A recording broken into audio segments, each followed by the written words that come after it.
Hello guys, welcome to my channel. তো এই video দেখে ভাববে এটা কোনো সৌদি ভিডিও বা পাকিস্তানের ভিডিও, তা নয়।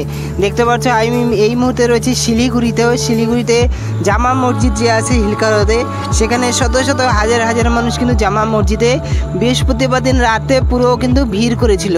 সেখানে দুজন এসেছিল বাইরের থেকে, যার জন্য কিন্তু প্রচুর লোক সেখানে জমায়েত হয়েছিল।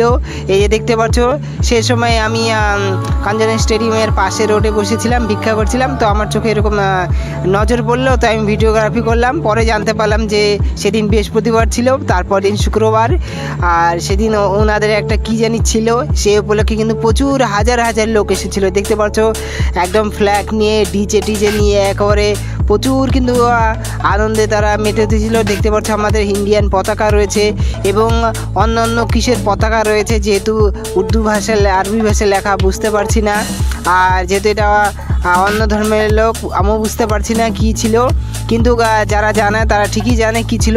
আর তোমরা সবাই আমাকে কমেন্ট করবে কী ছিল। দেখতে পাচ্ছ যে আমাদের শিলিগুড়িতে কত কত ধর্মের লোক বাস করে, তাদের যে উৎসবগুলো পালন করে, কীভাবে পালন করে, কোন সময় যায় আমরাও জানি না। দেখতে পাচ্ছ প্রচুর লোক, হাজার হাজার লোক, আর তাদের এতটাই যে ট্রাফিক পুলিশকেও মানে কন্ট্রোল করতে খুব অসুবিধা হচ্ছিলো। দেখতে পাচ্ছ চারিদিকে কিন্তু সেখানে টোটো বন্ধ করে দিয়েছিল যাতায়াত, যাতে টোটো যাতায়াত না করে। এই যে আমাদের জামা মসজিদ ফ্লাইওভারের নিচে, আর সেখানে আমি শুক্রবার দিন গিয়েছিলাম, দেখলাম এই যে কি লেখা ছিল। দেখতে পাচ্ছ প্রচুর কিন্তু ভিড়ভাড়টা ছিল। আর তার আগের দিন গণেশ পূজা ছিল, গণেশ পূজার দিনে ওখানে যা ভিক্ষা করছিলাম কাঞ্চন স্টেডিয়ামে, যেহেতু আমার মাকে ভিক্ষা করে খাওয়াতে লাগবে, তো তোমরা আমাকে প্রচুর সাহায্য করবেন, এই নিয়ে আমাকে কিন্তু চলতে হয়।